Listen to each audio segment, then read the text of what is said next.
بسم اللہ الرحمن الرحیم۔ حضرات و خواتین، جیسے کہ آپ کے علم میں ہے، القرآن کورسز نیٹ ورک پاکستان کے زیر اہتمام القرآن کورسز سینٹر میں درس قرآن و حدیث کا انعقاد کیا جاتا ہے۔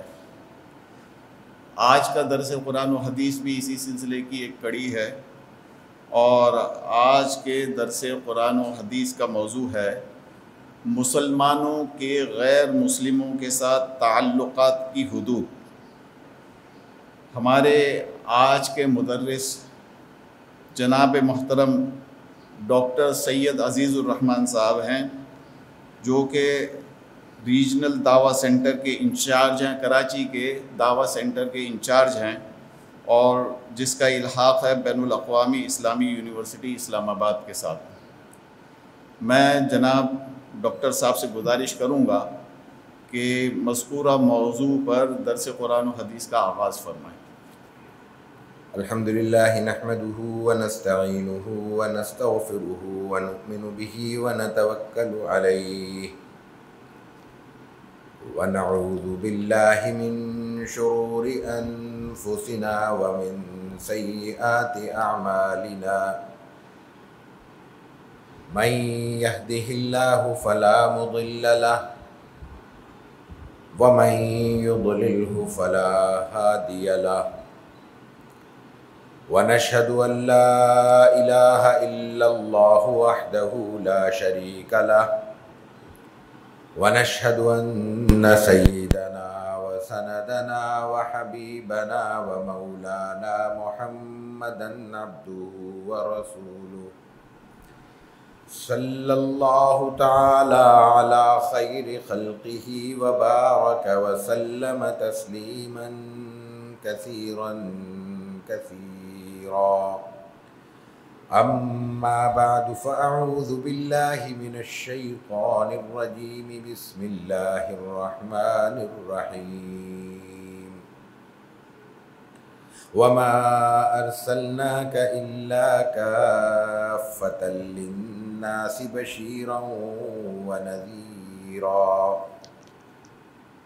وقال تعالی قل یا اہل الکتاب تعالوا الی کلمۃ سواء بیننا وبینکم الا نعبد الا اللہ، وقال النبی صلی اللہ علیہ وسلم الخلق عیال اللہ، صدق اللہ العظیم وصدق رسولہ النبی الکریم، ونحن على ذلك لمن الشاہدین والشاکرین، والحمد للہ رب العالمین۔ حضرات محترم سامعین و ناظرین، ایک بار پھر خاصے وقت کے بعد اس پلیٹ فارم سے کچھ کہنے کا، کچھ عرض کرنے کا اور کچھ خیالات پیش کرنے کا موقع مل رہا ہے۔ میں منتظمین کا انتہائی ممنونیت کے ساتھ شکر گزار ہوں۔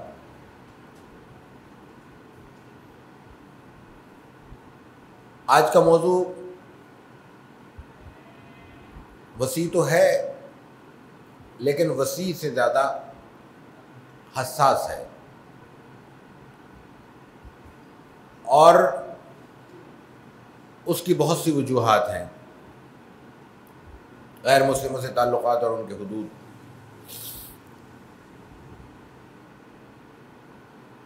ہم ایک مسلم ریاست کا حصہ ہیں، مسلمانوں کے ماحول میں موجود ہیں، اللہ کا فضل و کرم میں بہت سے اچھے حالت میں ہیں۔ اس نسبت سے کیا کیا فرائض ہم پر لازم ہیں اور کیا کیا الجھنیں ہیں جو ہمارے ذہنوں کو تشویش میں مبتلا کر رہی ہیں، ہماری کوشش ہوگی کہ ان پر کچھ بات کی جائے۔ لیکن میں نے عرض کیا کہ یہ موضوع کئی حوالوں سے بہت زیادہ حساسیت اختیار کر چکا ہے۔ تو اس موضوع کی اصل شکل پیش کرنے سے پہلے اس شکل کو ہضم کرنے کے لیے میں چاہوں گا کہ چند باتیں تمہیداً عرض کروں۔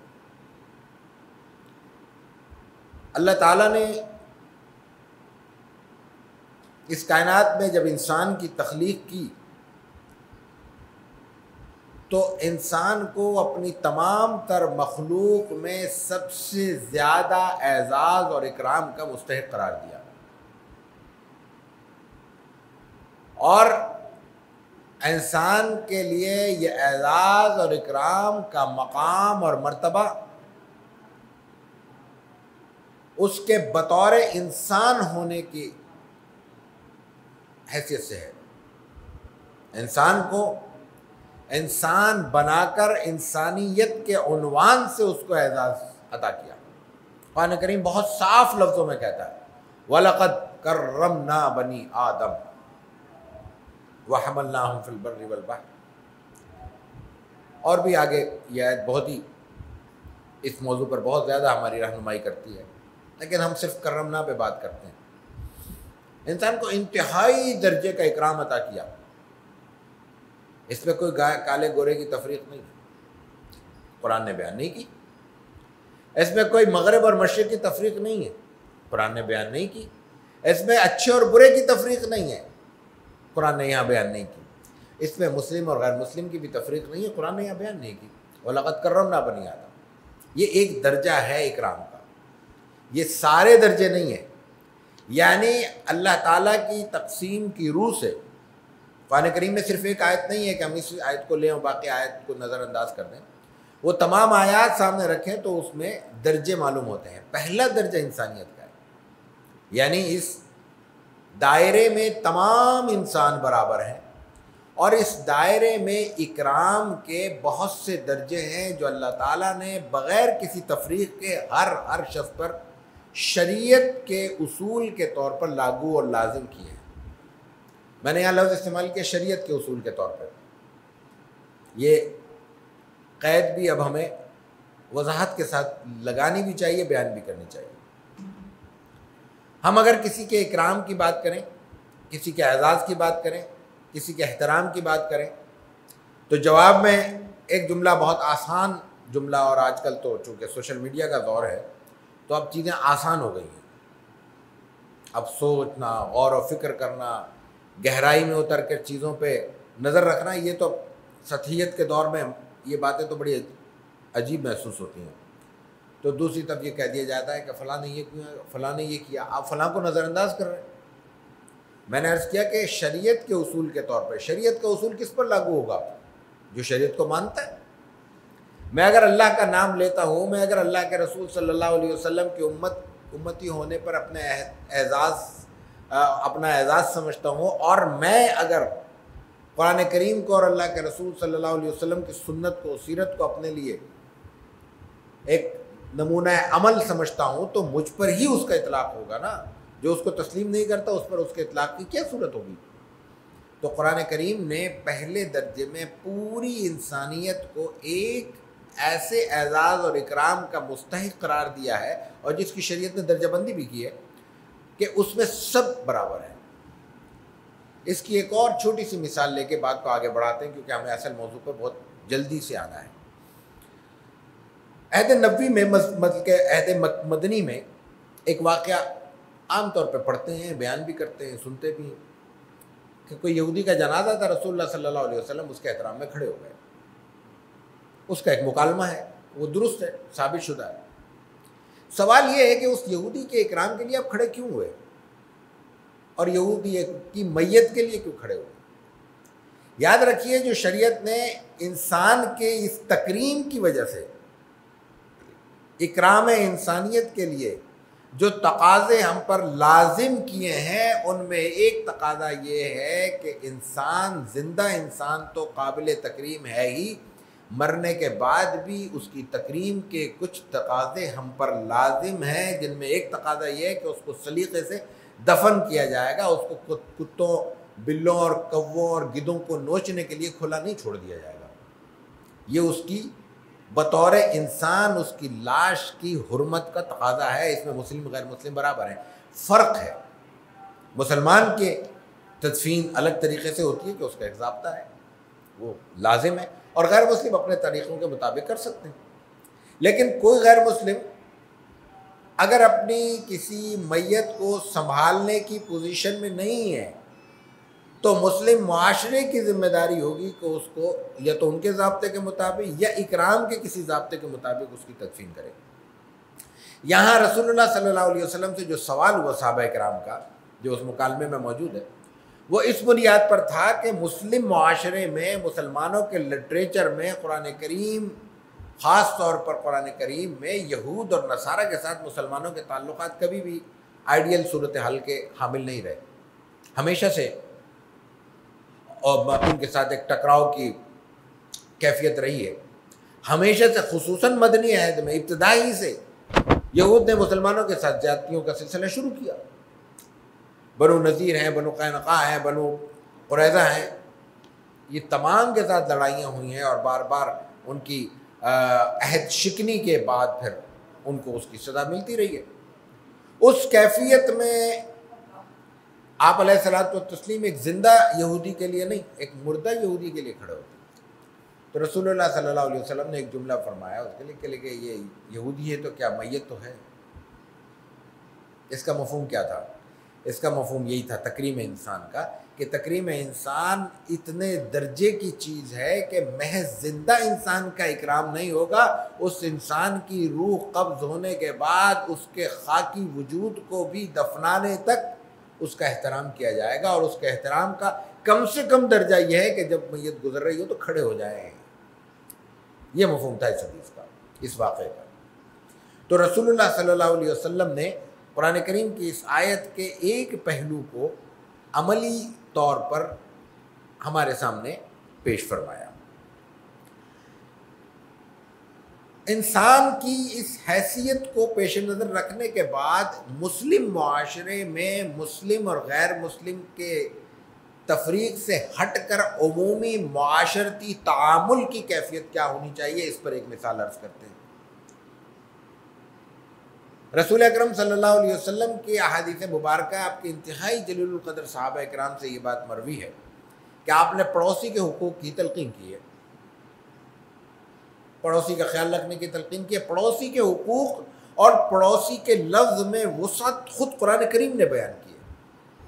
ہم تو پڑوس اس کو سمجھتے ہیں نا، اس دیوار سے دیوار، دائیں پہ طرف بھی بائیں طرف بھی ہمارا پڑوس ہے. یہ درست ہے، اصلی پڑوس یہی ہے کیونکہ یہ لمبا پڑوس ہے، طوالت ہے اس میں، یہ عرصے تک چلنے والا پڑوس ہے. لیکن ہم یہاں اس وقت بیٹھے ہوئے ہیں، میں تو چونکہ اس طرف اکیلا بیٹھا ہوں، آپ حضرات کچھ ساتھیوں کے ساتھ بیٹھے ہوئے ہیں. آپ میں سے ہر شخص کا ایک پڑوس ہے. یہ پڑوس محدود ہے، صرف اس وقت تک ہے جب تک یہ نشست جاری ہے. اس کا بھی حق ہے. ہم بس میں، ٹرین میں، جہاز میں سفر کرتے ہیں 2 گھنٹے، 5 گھنٹے، 10 گھنٹے، اس کا بھی پڑوس ہے. یہ نہیں ہے کہ میں اپنی سیٹ پہ قبضہ کرنے کے بعد برابر کا سارا سامان اپنی برابر کی سیٹ پہ رکھ دوں.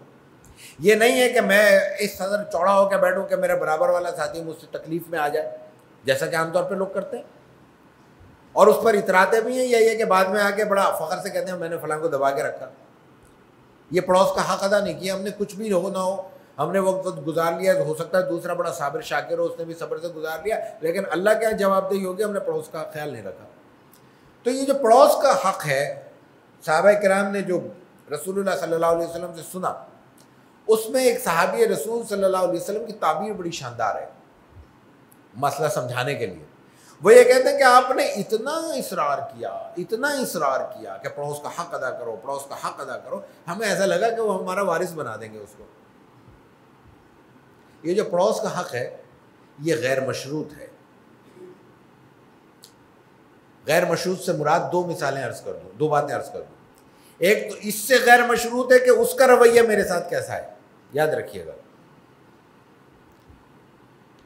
پڑوسی کا رویہ مجھ سے اگر مناسب نہیں ہے تب بھی کم سے کم کے درجے میں اس کو تکلیف پہنچانے کا حق نہیں رکھتا.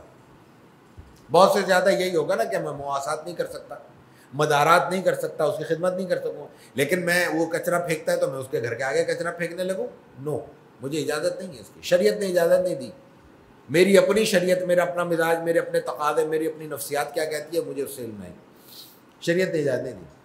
دوسری چیز اس سے بھی غیر مشروط ہے کہ وہ پڑوسی مسلم ہے یا غیر مسلم ہے، اس سے بالکل غیر مشروط ہے، وہ جو بھی ہے اس۔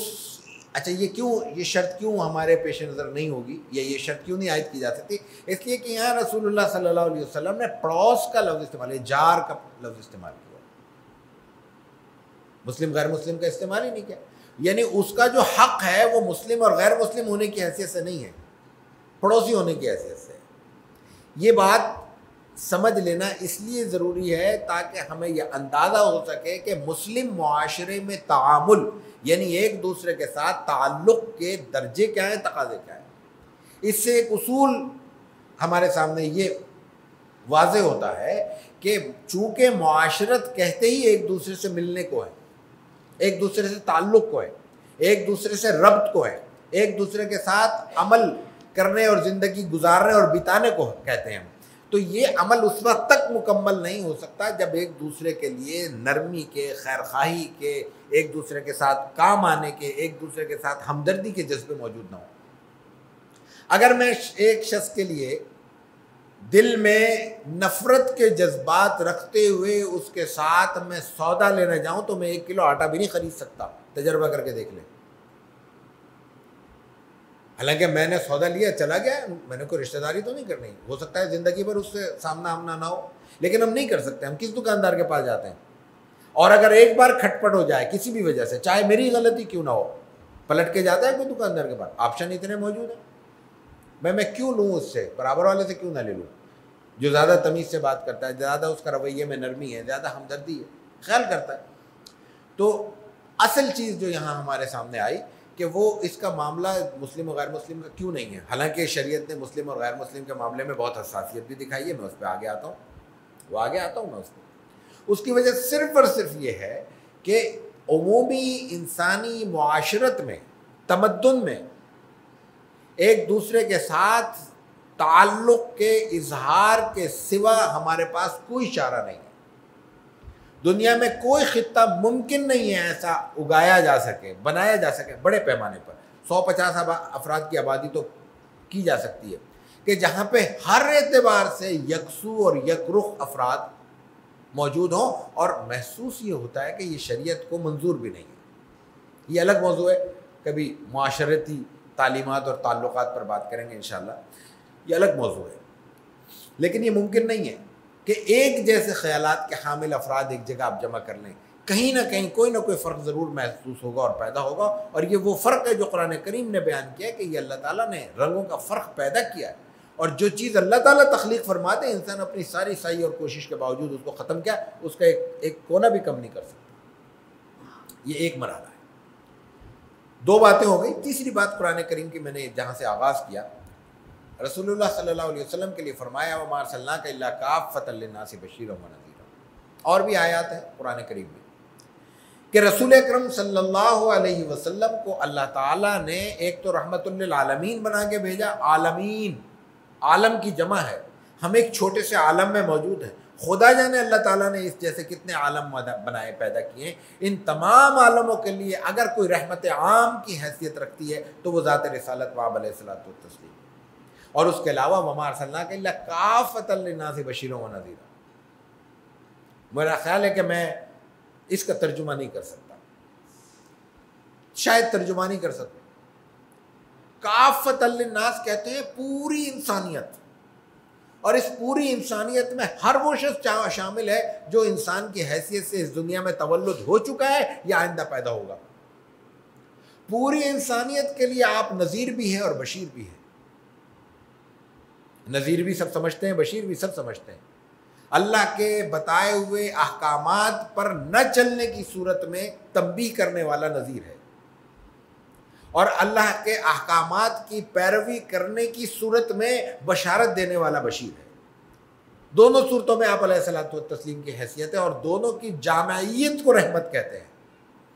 رحمت صرف یہ نہیں کہتے کہ بچوں کو کھلاتے رہو پلاتے رہو اور ان باتوں کو نظر انداز کرو جو ان کے لیے آگے چاہ کے نقصان دہ ہو سکتی ہیں، رحمت نہیں کہتے اس کو۔ رحمت کہتے ہیں کہ ہر اچھائی کی تلقین اور ہر بری بات سے روکنا۔ تو ذات رسالت مآب علیہ الصلوۃ والتسلیم کی شان رحمت للعالمینی کا تقاضا ہے بشیر بھی ہونا، نذیر بھی ہونا۔ یہ دونوں اس کا حصہ ہے، اس کا ٹکڑا ہے، اس کا اہم ترین پارٹ ہے۔ تو آپ علیہ الصلوۃ والتسلیم کو جب بشیر اور نذیر کی حیثیت سے کافۃ للناس فرمایا تو اس کا مفہوم کیا ہے؟ اس کا مفہوم مسلمانوں کے لیے نہیں، پھر کافۃ للناس کیسے ہوئے؟ آج کی تعداد جو دنیا میں موجود ہے اس کے اعتبار سے بھی مسلمان ایک چوتھائی نہیں ہے، کم و بیش ہوں گے، ایک چوتھائی ہوں گے، تو کافۃ للناس تو نہیں ہوئے، اکثریت تو نہیں ہوئی۔ اور حضرت آدم علیہ نبینا علیہ الصلوۃ والتسلیم سے لے کر قیامت تک کی انسانیت کو شمار کر لیں تو کہاں سے ہو سکتے ہیں؟ تو اس کیفیت میں جب رسول خدا صلی اللہ علیہ وسلم کو قرآن کریم کافۃ للناس کہتا ہے، یعنی آپ کے بشیر اور نذیر ہونے کی حیثیت کو پوری انسانیت کے لیے قرار دیتا ہے، تو اس کا کوئی مفہوم تو ہوگا۔ اس کے دو مفہوموں کی طرف اشارہ کرنا چاہتا ہوں۔ ایک مفہوم بہت واضح ہے، وہ یہ کہ آپ علیہ الصلوۃ والتسلیم کی رحمت للعالمینی کو تسلیم کرنے کی دو جہتیں ہیں یا دو پرتیں ہیں، دو لیئرز ہیں۔ ایک ہے آپ کے دامن رحمت سے غیر مشروط وابستگی، مسلمان کی حیثیت سے کوئی شخص رسول اکرم صلی اللہ علیہ وسلم سے وابستگی کو مشروط قرار نہیں دے سکتا۔ آپ سے مجھے یہ ملے گا تو میں یوں کروں گا اور یوں ہوگا تو یوں، نہیں، یہ تو ایمان کے منافی ہے۔ یہ تو معمولی سے سوچ، اس طرح کی معمولی سی سوچ بھی ایمان کے منافی ہے۔ ایمان کا مطلب ہے آپ کی ذات سے وابستگی، اور ایمان کی حیثیت میں، آپ کی امتی کی حیثیت میں جو کچھ آپ نے فرمایا ہے اپنی ذات کے متعلق اور ذات جلالت مآب کے متعلق، اس کو 100% تسلیم کرتے ہوئے جتنا عمل کر سکتے ہیں عمل کرنا، اور جو نہیں کر سکتے اس پر ندامت، بھائی نہیں ہے، نالائق ہیں، نامکمل ہیں، اعتراف ہے، ہیں آپ کے، یہ امتی ہونے کا کم سے کم درجہ ہے۔ آگے چلیے، یہ آپ کی ذات سے وابستگی کی سب سے آئیڈیل پوزیشن ہے، لیکن آپ کی ذات سے وابستگی کی ایک پوزیشن اور ہے، وہ ہے جو مسلمانوں کی نہیں ہے، غیر مسلموں کی ہے، ماننے والے غیر مسلم۔ ہم دیکھتے ہیں فلاں کہتا ہے آپ صلی اللہ علیہ وسلم بہت بڑی شخصیت تھے، کوئی کہتا ہے آپ بڑے ریفارمر تھے، آپ کہتا ہے کوئی بہت بڑے لیڈر تھے، قائد تھے، آپ کوئی کہتا ہے کہ نا بڑے سپہ سالار تھے، کوئی کہتا ہے نہیں بڑے زیرک تھے، بصیرت افروز، آپ نے ہدایات عطا فرمائی ہیں۔ یہ کیا ہے؟ یہ آپ کو مشروط ماننا ہے، تھوڑا ماننا ہے، نامکمل ماننا ہے، لیکن ذات رسالت مآب علیہ الصلوۃ والتسلیم کی رحمت للعالمینی کا فیضان عام یہ ہے کہ آپ کی ذات کو تھوڑا ماننے والا بھی آپ کی ذات سے بے فیض نہیں لوٹ سکتا۔ ایک شخص ہے، مسلمان نہیں ہے، آپ کی ذات سے وابستہ ہو گیا ہے ایک معنی میں، مثلا اس نے کہا کہ میں اپنے کاروبار کو بھی نہیں، اپنی صرف تجارت کو رسول اللہ صلی اللہ علیہ وسلم کے بتائے ہوئے تقاضوں اور آپ کے بتائے ہوئے اصولوں کے مطابق استوار کروں گا۔ میرا ایمان ہے کہ اس کی تجارت کبھی ناکام نہیں ہو سکتی، لیکن میرا یہ بھی ایمان ہے کہ اس کی تجارت اس کو محض دنیا میں فائدہ دے گی۔ وہ جو تاجروں کے لیے صادق اور صدیقین اور شہداء اور انبیاء کے ساتھ اٹھانے کی فضیلت ذات رسالت مآب علیہ الصلوۃ والتسلیم نے بیان کی، وہ اس کو حاصل نہیں ہوگی، کیونکہ وہ ایمان کے ساتھ مشروط ہے، یعنی ذات رسالت مآب علیہ الصلوۃ والتسلیم کے دامن رحمت سے غیر مشروط وابستگی کے ساتھ مشروط ہے۔ وہ شرط اس نے پوری نہیں کی، لیکن بالکل اس کا دامن آپ علیہ الصلوۃ والتسلیم سے بے فیض لوٹے، خالی ہاتھ لوٹا، یہ نہیں ہے۔ یہ آپ کی عمومی تعلیمات ہیں۔ اور تیسری بات، آپ علیہ الصلوۃ والتسلیم کی جو تعلیمات ہیں یہ آفاقی ہیں۔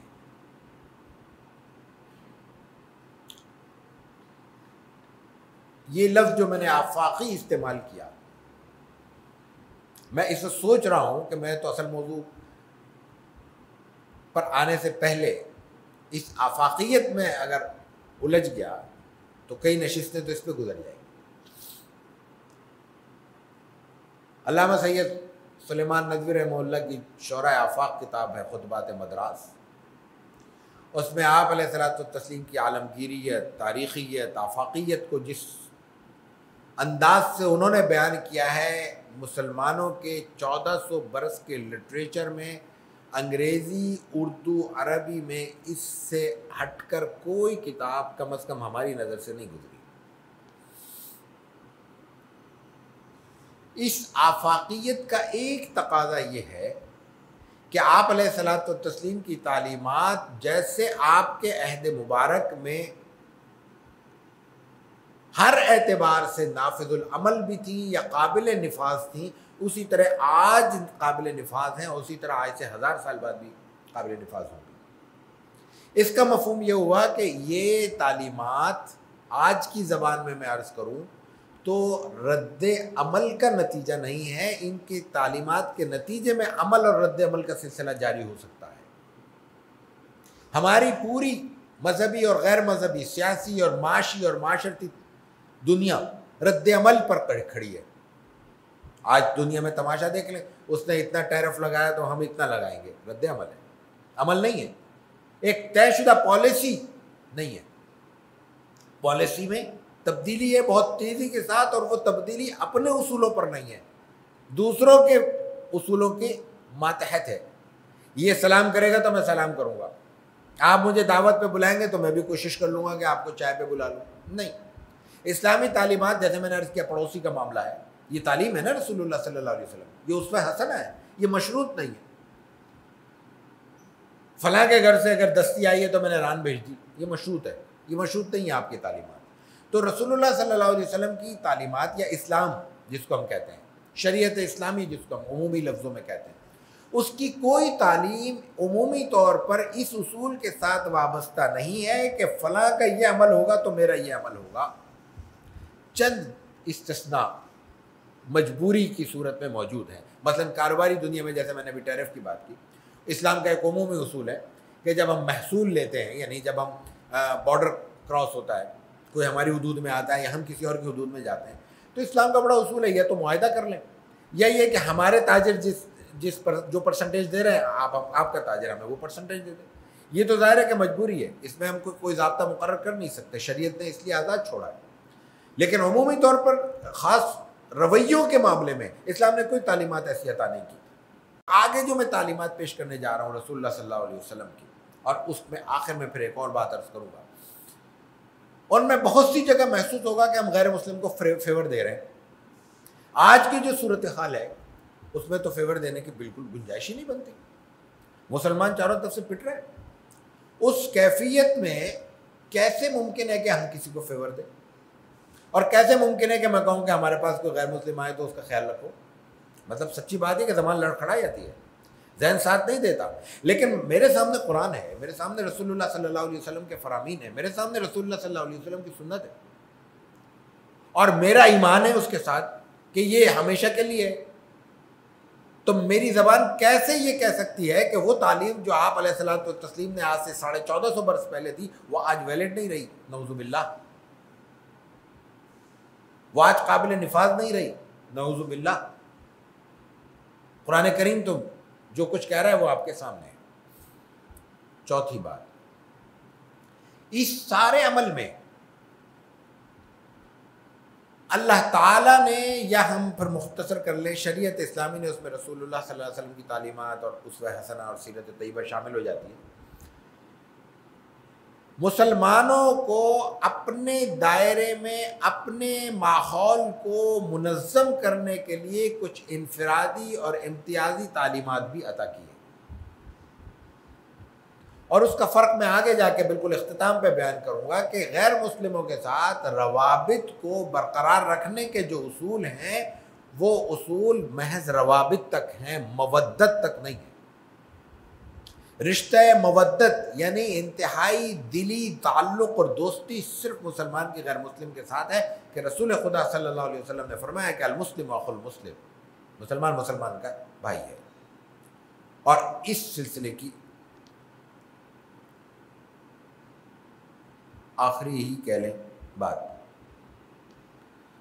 ہر عہد میں 1450 برس کی تاریخ معمولی تاریخ نہیں ہوتی. ان 1450 برس میں مسلم حکمران ہر طرح کے آئے ہیں. ہمارا ایک نفسیاتی مسئلہ یہ بھی ہے کہ ہیروئزم کا شکار ہے اور ہر قوم ہوتی ہے. تو کچھ لوگ ہیرو ہوتے ہیں اور ہیروز ہونے چاہیے، اس کی نفی کرنا مقصود نہیں ہے، اس لیے کہ انسان کو زندہ رہنے کے لیے موٹیویشن درکار ہوتا ہے. یہ موٹیویشن ہمیں ہیروئزم سے ملتا ہے، لیکن اس ہیروئزم کو ہمیں بطور مسلمان اللہ اور اللہ کے رسول صلی اللہ علیہ وسلم کی تعلیمات سے منسلک کر کے برقرار رکھنا چاہیے، اس سے کاٹ کر اپنی خیالات کے تحت نہیں. تو اس میں بنیادی اصول، طے شدہ اصول، ثابت شدہ اصول یہ پیش نظر ہونا چاہیے کہ ہر عہد میں مسلم حکمران آئے، مختلف بڑی بڑی حکومتیں قائم ہوئی. مغل آئے ہیں، سلجوق آئے ہیں، ہمارے اس خطے میں لودھی آئے ہیں، ان سے پہلے بنو امیہ کا دور ہے، بنو عباس کا دور ہے، خلافت عثمانیہ لمبی چوڑی مدت تک رہی ہے. اندلس میں خلافت مسلم خلافت کا ایک بہت بڑا دور چلا ہے. یہ تمام ریاستیں اور ان تمام ریاستوں میں موجود تمام مسلمان حکمران مسلمان تھے، لیکن ان کا ہر عمل ایک مسلمان کا عمل نہیں قرار دیا جا سکتا. سیدھا اصول ہے، ہر شخص اس کو رسول خدا صلی اللہ علیہ وسلم کی تعلیمات اور شریعت مطہرہ کی تفصیلات پر پرکھ سکتا ہے. کسوٹی ایک ہے، اللہ نے کیا کہا، رسول اللہ صلی اللہ علیہ وسلم نے کیا کیا، اس کے مطابق میں نے کیا درست ہے، آپ نے کیا درست ہے، کسی غزنوی نے کیا درست ہے اور کسی اپنا عباسی عہد میں کسی بادشاہ نے کیا درست ہے، عثمانی خلافت نے کیا درست ہے، اور اس کے خلاف کسی نے کیا ہے تو وہ اگر عالمگیر نے بھی کیا تو غلط ہے، کیا ہے تو غلط ہے، جہانگیر نے بھی کیا ہے تو غلط ہے، اکبر نے بھی کیا ہے تو غلط ہے، غلط ہے وہ.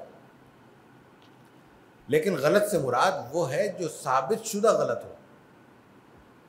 آج کے اس مصنوعی دور میں جب تک تحقیق نہ ہو جائے، ثابت نہ ہو جائے، تو ہم تو کسی دیکھی ہوئی ویڈیو پہ اعتبار نہیں کرنے کے پوزیشن میں رہے. تصویر تو چھوڑ دیجئے، بیان تو چھوڑ دیجئے، کتاب تو چھوڑ دیجئے، لیکن ہر چیز میں جعل سازی ہے، ہر چیز میں جعل سازی ہے. تو جو ثابت شدہ ہے اس کو غلط کہا جائے گا. یہ نہیں کہ ایک شخص نے اٹھ کر ایک بات کہی اور ہم نے آنکھیں بند کر اس پر آمنا و صدقنا کہہ دیا، یقین کر لیا کہ یہ غلط ہے. کتنی ہی باتیں ہیں آج کے اس خاص ماحول میں ہندوستان میں. ایک بار پھر عالمگیر رحمہ اللہ پر بہت زیادہ الزام طعن و تشنیع کا بازار گرم ہے. فلاں آبا اس نے مسجد کو، مندر کو توڑ کے مسجد بنا دیا، فلاں پہ قبضہ کر لیا، فلاں کو قتل کر دیا، اور جن مندروں کو بنایا، جن کو فنڈز دیے، جن کی آباد کاری کی، وہ غائب ہو جاتا ہے پس منظر میں. تو اس کا مفہوم یہ ہوا کہ وہ اگر کوئی عمل کہیں کوئی ثابت ہو تو اس کی وجہ مسلم اور ہندو کی تفریق نہیں ہوگی، اس کے پیچھے کوئی اور مصلحت ہوگی. آج بھی تو ہمارے ہاں راستوں پہ قائم مساجد کو توڑا جاتا ہے، تو کیا مسجد کی حیثیت سے توڑا جاتا ہے؟ اس حیثیت سے توڑا جاتا ہے کہ وہ پراپر طریقے سے بنی نہیں تھی، اس کے جو تقاضے تھے وہ پورے نہیں ہوئے تھے. جہاں نہیں ہوئے، جہاں ان تقاضوں کے باوجود گرایا گیا تو وہ ظاہر ہے، وہ اگر کیا گیا تو وہ غلط ہے. تو اصول ایک ہونا چاہیے. یہ تفصیل اگر ہمارے سامنے آ جائے تو غیر مسلموں سے پھر تعلقات پر ہم بات کرتے ہیں. اس کی ہماری 3 بڑی نوعیتیں ہیں. غیر مسلم سے تعلق، مسلم ریاست میں، ہم ایک مسلم ریاست میں بیٹھے ہیں، یہاں غیر مسلموں سے ہمارے تعامل کی کیا شکل ہو. دوسری، غیر مسلم ریاست میں موجود غیر مسلموں سے تعلق. اور تیسری چیز ہے غیر مسلم متحارب ریاست سے ہمارا تعلق. یہ فرق کرنا ضروری ہے آج کے حالات میں خاص طور سے. یہاں سے ہمارے پاکستانی بھائی نہیں، پورے عالم اسلام سے بڑی، انتہائی بڑی تعداد میں، جس کی تعداد لاکھوں میں نہیں ہے، جس کی تعداد کروڑوں سے متجاوز ہے، اس وقت ان ریاستوں میں موجود ہیں جو یا تو اعلانیہ عیسائی ریاستیں ہیں، چاہے جتنا بھی عمل ہو ان کا اپنے دین پر بھی کتنا ہی عمل ہو، لیکن اعلانیہ ہے، جو ایک علامت ہوتی ہے نا بائبل پہ حلف لینا وغیرہ وغیرہ.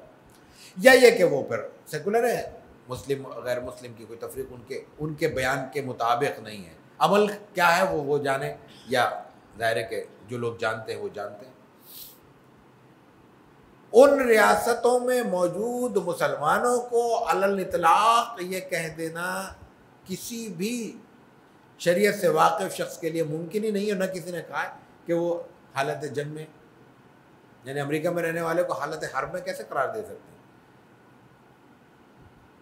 تو ان کا تعلق اور ان کا تعلق جو غیر مسلم حالت جنگ کی کیفیت میں ہے، ان دونوں کے تعلق میں فرق ہوگا اور فرق کرنا چاہیے. ایک بات اور، یہاں لفظ امت ہمارے گفتگو میں آیا ہے. لفظ امت سے مراد کیا ہے؟ امت محمدیہ مراد ہو رہی ہے یہاں سے. امت محمدیہ کہتے کس کو ہے؟ ایک بات یہ ضروری ہے میں یہاں کہہ دینا چاہتا ہوں. بظاہر تو اس کا مفہوم ہے کہ جو رسول اللہ صلی اللہ علیہ وسلم سے حالت ایمان میں آپ کی ختم نبوت پر یقین کے ساتھ آپ کے دامن رحمت سے وابستہ ہوتا ہے، وہ امت محمدیہ کا فرد ہے.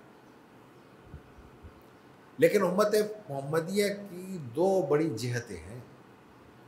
یا یوں کہہ لیجئے کہ رسول اللہ صلی اللہ علیہ وسلم کی رحمت للعالمینی اور کافۃ للناس کی حیثیت سے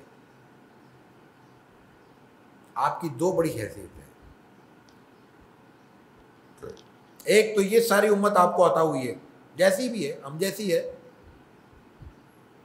آپ کے مقام کی تو نہیں ہو سکتی، لیکن جیسی بھی ہے آپ کے ماننے والے کی حیثیت سے، آپ کو بغیر دیکھے ماننے والوں کی حیثیت سے. میں عرض کر دوں ایک بات لکھی ہے، بزرگوں کی باتیں، صحابہ کرام کے مقام تک تو کوئی نہیں پہنچ سکتا. حالت ایمان میں اپنی ان آنکھوں سے جنہوں نے زیارتیں کی ہے، رسول اللہ صلی اللہ علیہ وسلم کے چہرے انور کو دیکھا ہے، اس صرف دیکھنے کو اللہ تعالیٰ نے اتنا بڑا مقام عطا کر دیا، اس کا تو کوئی مقابلہ نہیں. لیکن ایک حیثیت سے مجھے اور آپ کو ان پر فضیلت حاصل ہے.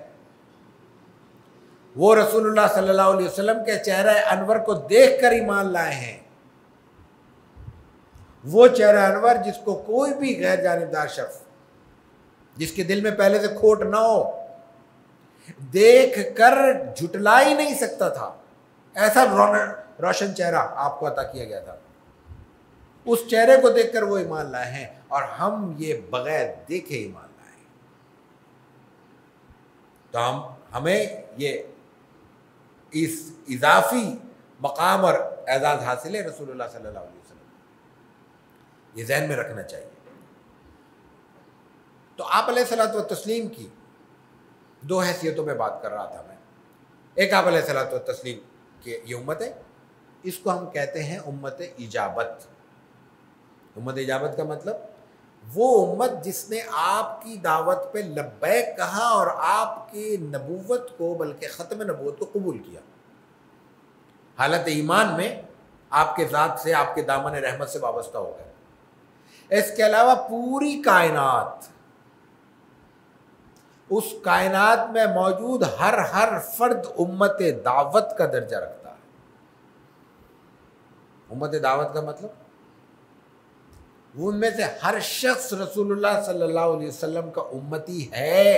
امت دعوت کی حیثیت سے اس کی قسمت نے یاوری کی، وہ امت اجابت میں شامل ہو کے آخرت کی سرخروئی حاصل کر لے گا، نہیں تو چلا جائے گا ایسے. جب تک وہ زندہ ہے اس کی حیثیت امت دعوت کی برقرار رہے گی. تو رسول اللہ صلی اللہ علیہ وسلم کی اس حیثیت کو پیش نظر رکھ کر اسلام نے غیر مسلموں کے ساتھ تعلق اور روابط کو منظم کیا. یا یوں کہہ لیجئے کہ غیر مسلموں کے ساتھ تعلق اور روابط کو منظم کرنے میں آپ علیہ الصلوۃ والتسلیم کی اس حیثیت کو نمایاں تر قرار دیتے ہوئے سامنے رکھا. جب یہ حیثیت ہمارے سامنے ہوگی تو غیر مسلم کے ساتھ ہمارا رویہ تبدیل ہو جائے گا، خود تبدیل ہو جائے گا. اس کا بالکل آسان لفظوں میں اگر اس کی تفصیل پیش کروں یا اس کی وضاحت کروں تو یہ بہت آسان ہے کہ دو افراد ہمارے سامنے موجود ہیں. ایک سے ہمیں محسوس ہوتا ہے کہ ہمیں کام پڑے گا، ضرورت پیش آ سکتی ہے اس کی، عمومی انسانی نفسیات کی بات کر رہا ہوں. اور ایک شخص کے متعلق ہمارا خیال ہے کہ یہ ہمارے کس کام آئے گا. کسی محلے سے ہم گزر رہے ہیں, کوئی گارڈ کسی دروازے پہ کھڑا ہوا ہے, عموماً ہم کہاں توجہ دیں گے اس کو, کیوں سلام کریں گے؟ یا وہ اگر سلام کرے گا تو کیوں اس کے ساتھ کھڑے ہو کے گلے ملیں گے, حال پوچھیں گے, اس کے بچوں کی خیریت پوچھیں گے, اس کا قیام گاہ پوچھیں گے, اس کا فون نمبر لیں گے؟ لے گا کوئی؟ کیوں؟ اس لیے نہیں لیں گے کہ ہمیں اس سے کام نہیں پڑے گا. گارڈ ہے تو گارڈ ہمیں چاہیے تو ایک کی جگہ 1000 گارڈ دستیاب ہے. لیکن اگر کوئی بڑی سی لینڈ کروزر کھڑی ہو, اس لینڈ کروزر سے کوئی بڑا سا وجیح شخص اتر رہا ہو اور بڑی تام جھام ہوا, خواہ آدمی کو تجسس ہوگا یہ کون ہے. ہاتھ ملانے کا موقع مل گیا تو کوئی ذرا ڈھیٹ قسم کا آدمی ہو, ہم جیسا تو شاید سائڈ سے نکل بھی جائے, وہ اس سے کارڈ بھی لے لے گا, بھلے زندگی بھر کام نہ آئے. کیوں؟ یہ فرق کیوں ہے دونوں میں؟ اس لیے کہ یہاں ہمارا نفسیات کام کر رہی ہے کہ اس سے کوئی واسطہ نہیں پڑے گا, اور یہاں نفسیات کر رہی ہے کبھی کام آ سکتا ہے. تو جب ہمارا رویہ یہ ہوگا کہ ہماری پیغمبر علیہ الصلوۃ والتسلیم کی امتی کی حیثیت سے عین ممکن ہے کہ کل یہ ہمارے صفوں میں بیٹھا ہو, عین ممکن ہے کہ کل یہ ہمارے ادارے کا حصہ ہو, ہماری امت کا حصہ ہو, تو ہمارا رویہ الگ ہوگا اس کے برعکس جس کے بارے میں ہمیں یقین ہو, جو کہ کسی کے لیے نہیں ہو سکتا, کہ اس سے ہمارا کیا واسطہ پڑے گا, اس سے ہمارا کیا تعلق, اس سے کہاں زندگی میں ہم ملیں گے, کیوں ملیں گے.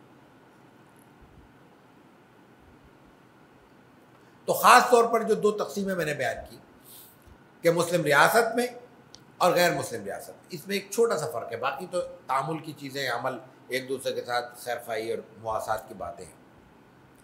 فرق ایک ہے, وہ یہ کہ چونکہ مسلم ریاست میں مسلمان میجورٹی میں ہوتے ہیں, اکثریت میں ہوتے ہیں, اکثریت خود ایک نفسیاتی طور پر ذمہ داری کے احساس کا نام ہے. اکثریت احساس کمتری کا نام نہیں ہے, یاد رکھیے گا. جہاں جہاں کوئی اکثریت اقلیت سے خوف زدہ ہے, اس کے پیچھے کوئی نفسیاتی کمزوری اور عذر موجود ہے, یا یہ کہ اس کی لیڈرشپ نے وہ قائم کر دیا. اکثریت, یاد رکھیے گا, منتشر ہوتی ہے, اقلیت منظم ہوتی ہے. کیوں؟ اکثریت کو خوف نہیں ہوتا, ہماری خوف کی جبلت ہمیں منظم کرتی ہے, اور اکثریت ہونے کی جبلت انسان کو آزاد کر دیتی ہے, آزادی انتشار کی طرف لے کے جاتی ہے. ہمارے ہاں جتنی میڈیا کی آزادی ہے وہ کیوں ہے؟ یہ آزادی ہے, اس نے انتشار پیدا کیا ہے. یہیں قدغنیں لگا دی جاتی ہیں, یا اب لگا دی جائے, یہ کم سے کم کے درجے میں یکسوئی نہ بھی پیدا کرے, انتشار کم کرے. تو خوف کی جبلت کس میں ہوتی ہے؟ جو کمزور ہوگا, جو کم ہوگا, جو اقلیت میں ہوگا. اور وہ خوف کی جبلت اس میں کیسے ممکن ہے جو اکثریت میں ہو؟ تو یہ جو جبلت ہے, اکثریت کی جبلت, یہ احساس ذمہ داری کی جبلت ہے. انتشار تو الگ ہے, وہ تو نفسیاتی مسئلہ ہے. احساس ذمہ داری کیا ہے؟ احساس ذمہ داری ہے جیسے بڑا ہے خاندان کا, اس کو خواہ نہ خواہ خیال ہوتا ہے چھوٹوں کا خیال رکھوں, خیریت پوچھوں, دکھ درد میں کام آؤں.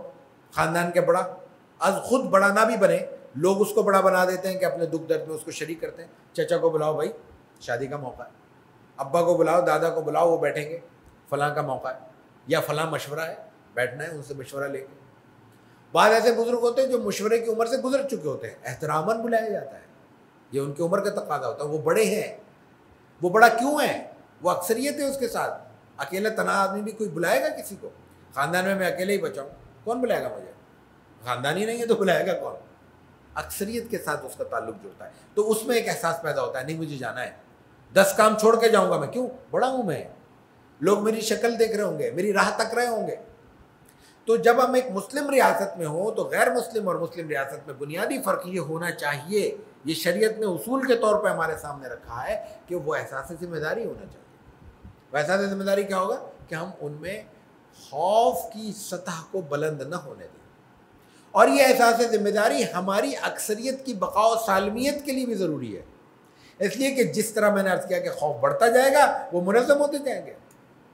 اقلیت جتنی منظم ہوگی اکثریت کے لیے خطرہ بنے گی. منظم کس بات پہ ہو رہی ہے؟ خوف پہ. خوف کہاں سے آ رہا ہے؟ ہم سے. ہم اگر خوف معاشرے سے کشید کر لیں, سک کر لیں, ختم کر دیں, از خود ان کی جو وہ قوت ہے یا ان کا جو خوف کی جبلت جو جوڑنے کا اور ان کو منسلک رکھنے کا غم ہے وہ ختم ہو جائے گا، ان کے اندر سے از خود ختم ہو جائے گا۔ اور اگر ہم دھمکیاں دیں، تڑیاں لگائیں، اور کرنا تو ایسے مسلمانوں نے کچھ ویسے ہی نہیں ہے، پھر کیا ہوگا؟ ہم تو تڑی لگا کے نعرہ لگا کے سو جائیں گے، وہ بیٹھ کے منظم ہو جائیں گے۔ ہر معاشرے میں ہمیشہ یہی ہوا ہے، اور مسلمانوں نے ہمیشہ اس کا خمیازہ بھگتا ہے۔ تو مسلم اور غیر مسلم معاشرے میں ایک تو یہ فرق ہے۔ دوسرا فرق میں عرض کروں، خلاصہ میں آخر میں پیش کروں گا کہ مسلم معاشرے میں اور غیر مسلم معاشرے میں معاہد کی حیثیت سے رہنے والے مسلمان، یعنی تھرو ایگریمنٹ جانے والے، کشتیوں میں بیٹھ کے گھسنے والوں کی بات نہیں ہو رہی، غیر قانونی، پاسپورٹ ویزے کے ساتھ معاہدے کے تحت موجود جو اقامے کے طور پر مقیم ہے کسی بھی غیر مسلم معاشرے میں، ان کی بنیادی ذمہ داری یہ ہے کہ وہ وہاں کے ضابطوں کو پورا کرتے ہوئے اپنی امت کی حیثیت کو محفوظ رکھیں، اپنے امت کے تشخص کو محفوظ رکھیں، اس لیے کہ وہ وہاں صرف اپنے روٹی اور روزگار کے لیے گئے۔ روٹی اور روزگار سے پہلے جو ذمہ داری ہر امتی پر لازم ہے وہ امتی ہونے کی حفاظت ہے۔ رسول اللہ صلی اللہ علیہ وسلم نے جس قدر تعلیمات عطا فرمائی، یہ اس سے بھی پہلے دیکھ لیتے ہیں، قرآن کریم نے حجۃ الوداع کے موقع پر جو بالکل اختتامی ہدایات میں فرمایا، الیوم اکملت لکم دینکم، اکملت لکم، اکمال دین کا اعلان ہے، دین مکمل ہو گیا۔ دین مکمل ہونے کا مفہوم کیا ہے، یہ الگ موضوع ہے، کبھی بات کریں گے۔ وَأَتْمَمْتُ عَلَيْكُمْ نعمتی، نعمت خداوندی کے اتمام کا اظہار اکمال سے الگ کیا ہے۔ یہ اکمال کی توضیح نہیں ہے، یہ ایک الگ یونٹ ہے کہ دین مکمل ہو گیا ہے، اور میری نعمت کی جو بھی حیثیت تھی بطور انسان، بطور مسلمان، تمہیں جو میں بڑی سے بڑی نعمت عطا کر سکتا تھا دنیا میں، اخروی نعمت تو کہا جاتا ہے نا کہ اللہ کا دیدار ہے، وہ تو الگ ہے، وہ تو آخرت کی بات ہے۔ دنیا میں سب سے بڑی نعمت اللہ کی طرف سے ایک مسلمان کی حیثیت سے رسول اللہ صلی اللہ علیہ وسلم کے دامن رحمت سے وابستگی اور دین کا تعلق ہے۔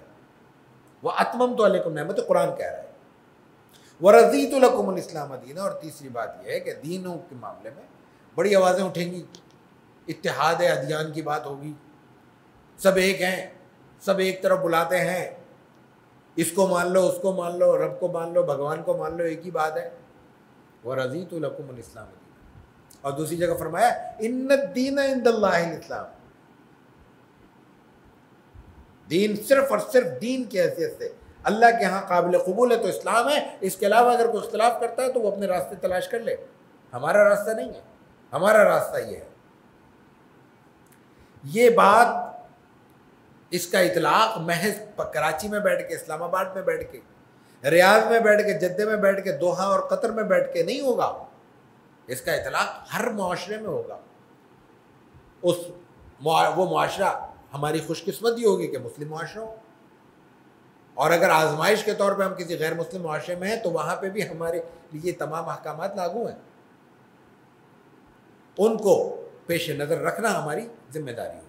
تو تمام احکامات جو وہاں کے قاعدے ضابطے موجود ہیں وہ ماننا ہماری ذمہ داری ہے، جب ہم نے وہاں پہ حلف اٹھا لیا اور ان کی سٹیزن شپ قبول کر لی، لیکن وہ سب کچھ مانتے ہوئے اپنے تشخص پر کمپرومائز کرنا، اپنی اور سب سے بڑھ کر اپنے آنے والی نسلوں کے دینی تقاضوں پر کمپرومائز کرنا، یہ ایک مسلمان کا شیوا نہیں ہو سکتا۔ اور یہ رسول اللہ صلی اللہ علیہ وسلم کے امتی کی حیثیت سے یہ کمپرومائز اس امتی ہونے کا براہ راست عملی انکار ہے۔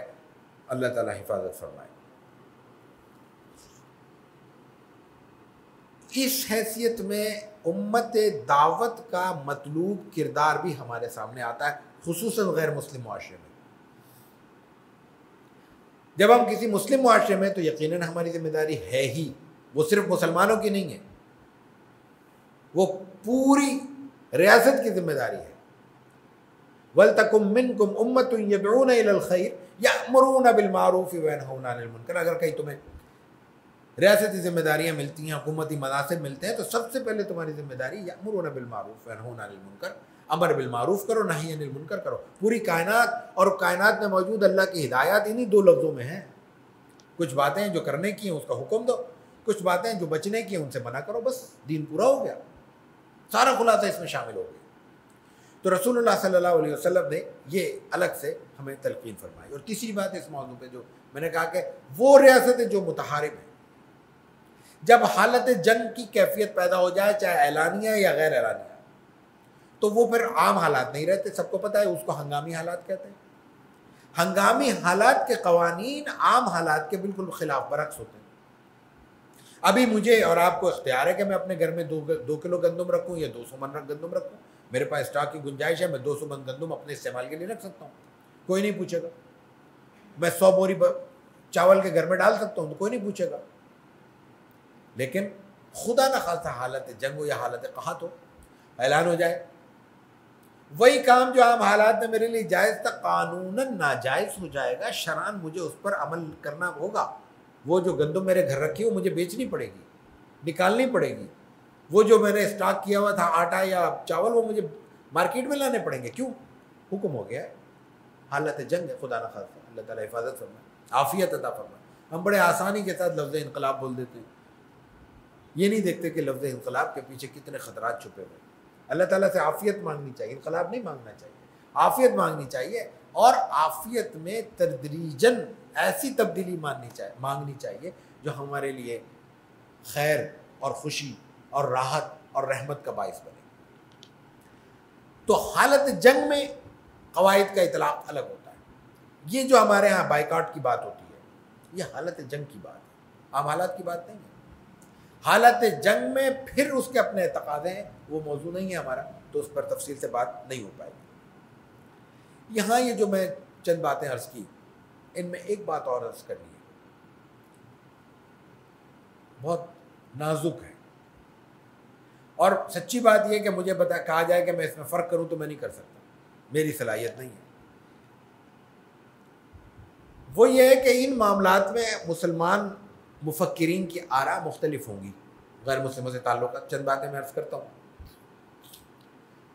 ایک تو ان میں کسی عالم کی حیثیت سے کسی کے علم پر شک کرنے کی ہمارے پاس کوئی دلیل نہیں ہے، نیتوں پہ ہم نہیں کھیل سکتے، اختلاف کر سکتے ہیں، مجھے بات سمجھ میں نہیں آئے گی دلیل سے، میں نہیں مانوں گا کسی بڑے سے بڑے شخص کی آپ بات میرے سامنے رکھ دیں، لیکن میں یہ نہیں کہہ سکتا کہ وہ بددیانت ہے، امریکہ سے پیسے لیتا ہے، وہ برطانیہ سے پیسے لیتا ہے، وہ NGO سے پیسے، یہ میری حدود سے باہر کی چیز ہے، ایک بات۔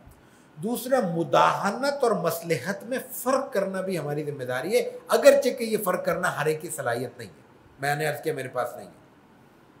مداہنت کس کو کہتے ہیں؟ مرعوب ہو کر کوئی رویہ اتنا قبول کر لینا کہ ہم نہ بولیں، ہماری زبان میں اغیار بولے، یہ مداہنت ہے، ڈر گئے، دب گئے۔ اور مصلحت کیا ہے؟ دینی تقاضوں کو پیش نظر رکھتے ہوئے کسی بات کو اس لیے قبول کر لینا کہ اس کے مقابل جو بات ہے اس میں دینی مضرت ہے۔ دین کا تقاضا یہ ہے کہ یہ بات قبول کر لی جائے، یہ دونوں باتیں ہیں، لیکن اس کا ایک آسان سا اصول کہ دونوں میں فرق کیسے کیا جائے، یہ ہے کہ مداہنت پیدا ہوتی ہے ایمان کی کمزوری سے، اور مصلحت پیدا ہوتی ہے علم کی مضبوطی سے۔ ایمان کی کمزوری دور کر لی جائے، مداہنت سے جان چھوٹ جائے گی، اور علم مضبوط کر لیا جائے تو ہر جگہ ہمیں دینی مصلحت اور بصیرت از خود حاصل ہو جائے گی۔ اور ان دونوں کو فرق کرنے کے لیے کہ یہ مداہنت ہے یا بس مصلحت ہے، جو ملکہ اللہ تعالیٰ نے عطا کیا ہے اس کو ہم بصیرت کہتے ہیں، اور بصیرت یہ ایمان کا اعلیٰ ترین ثمرہ ہے۔ رسول اللہ صلی اللہ علیہ وسلم نے فرمایا کہ مومن مرآۃ المومن، مومن جو ہے نا مومن کے لیے آئینہ ہے۔ یہ مجھ جیسے مومن آئینہ نہیں بن سکتا کسی کے لیے، یہ وہ مومن ہوگا جو خالصتاً ایمان کے تقاضوں کو پورا کرتا ہوگا۔ اسی طرح آپ علیہ الصلوۃ والتسلیم نے فرمایا کہ وہ تو اللہ کے نور سے دیکھتا ہے، اس کو اللہ کا نور کیا ہے؟ یہ بصیرت ہے۔ اللہ ایسا ملکہ عطا کر دیتا ہے کہ وہ شکلیں پہچاننے لگتا ہے، ماحول پہچاننے لگتا ہے، در و دیوار پہچاننے لگتا ہے، اس دیوار کے پیچھے کا منظر اس کو نظر آنے لگتا ہے۔ یہ ایمان کے تقاضے ہیں، لیکن یہ علم سے پیدا ہوتے ہیں، اور علم معلومات کا نام نہیں ہے، یاد رکھیے، علم معلومات کا نام نہیں ہے۔ اور اگر معلومات کا نام ہے تو سب سے زیادہ معلومات اس وقت علامہ گوگل کو حاصل ہے۔ جو ہمیں چاہیے ہوتا ہے ہم گوگل کر لیتے ہیں۔ آلو تلنے سے لے کر امریکہ کی آبادی تک ہمیں کون بتا رہا ہے؟ غلط بتا رہا ہے، صحیح بتا رہا ہے، گوگل میں کیا کچھ ہے وہ الگ موضوع ہے۔ یہ تو معلومات ہے، یہ علم نہیں ہے۔ معلومات کو ہضم کرنے کے بعد، ان معلومات کو علم کی، اللہ اور رسول صلی اللہ علیہ وسلم کی تعلیمات کی کسوٹی پر پرکھنے کے بعد، کھرا اور کھوٹا الگ کرنے کے بعد، اس کے جوہر کو پیش کرنے کا نام علم ہے۔ اور اس کا تعلق، یاد رکھنے کی بات ہے، چمک سے نہیں ہے۔ ہماری آج کی پوری علم کی دنیا چمک کا شکار ہو چکی ہے۔ ہم ہر چیز کو چمک سے دیکھنا چاہتے ہیں، ہر شخص کو شہرت کی نظر سے دیکھنا چاہتے ہیں، ہر چیز کو ہماری نظر میں جو وقت حاصل ہے، مقام حاصل ہے، وہ دنیاوی وجاہت حاصل ہے۔ 4 گاڑیاں لے کے آ جائیں شوشا کرتے ہوئے، پورا محلہ نکل کے کھڑا ہو جائے گا، پتہ نہیں کوئی بڑی شخصیت آئی۔ بڑی کیا ہوتی ہے بھائی؟ بڑی گاڑی تو ہو سکتی ہے، محل تو ہو سکتا ہے، شخصیت بڑی کیسے ہو گئی؟ گاڑیوں سے، لینڈ کروزر سے، ویگو سے، گارڈ سے انسان بڑا ہوتا ہے، انسان چھوٹا ہوتا ہے۔ رسول اللہ صلی اللہ علیہ وسلم نے بہت سی جگہوں پہ، بہت سے معاملات میں لوگوں کو مراعات دی ہیں، لوگوں کو رعایتیں دی ہیں، لوگوں کے احترام کے تقاضے عطا کیے ہیں۔ وہ تمام کے تمام تقاضے جو بنیادی طور پہ رسول اللہ صلی اللہ علیہ وسلم نے عطا کیے ہیں، وہ ان کی ضرورت کے طور پہ عطا کیے ہیں، اعزاز کے طور پہ عطا نہیں کیے۔ مثلا ایک شخص کو خوف ہے، ایک شخص کی جان کو خطرہ ہے، اسلام کا تقاضا ہے کہ اس کو تحفظ فراہم کیا جائے۔ خوف محسوس کرتا ہے تو، اور واقعتاً وہ اس کی صلاحیت بھی رکھتا ہے، وہ اپنی حفاظت کا انتظام کرے، لیکن کون کرے گا؟ جس کو خوف ہوگا۔ اگر وہ خوف نہیں ہے تو وہ گھومتا پھرے، کیوں وہ محدود ہو سکتا ہے؟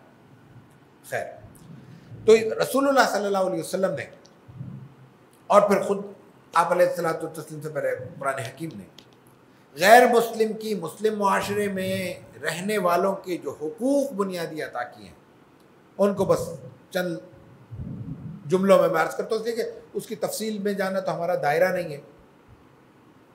سب سے پہلے مسلم معاشرے میں رہنے والے ہر غیر مسلم کو جو قانوناً ہمارا ہے، جو قانوناً رہتا ہے، پاکستان کا شہری ہے، پاکستان کی بات کر رہا ہے، اس کی جان کو تحفظ حاصل ہے۔